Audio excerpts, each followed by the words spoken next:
Меня зовут Оптов Миша, и я хочу рассказать про шахту Шульгина. Шахта находится вот в этом маленьком домике.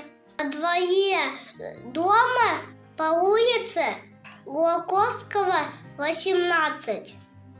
Возле здания Якутской мужской по гимназии, которая потом сгорела.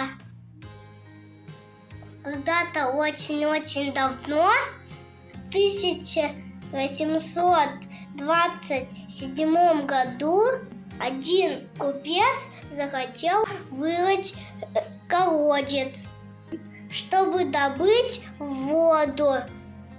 Звали его Федор Шульгин. Он копал, и воды все не было. Он продолжал копать зимой, потому что летом было опасно, трудно дышать. Ему поручили копать дальше и вырыл колодец глубиной 116 метров. Это как 4 вот таких дома.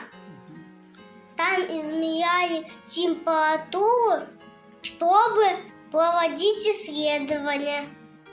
И потом в Якутске появился институт межзведения. Вся шахта закрыта, и по ней спускаться запрещено. Она является известным памятником российской истории и науки.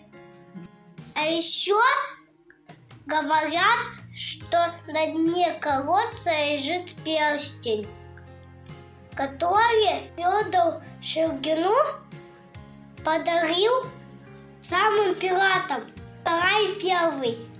Но никто еще не спускался, чтобы проверить, правда это или нет.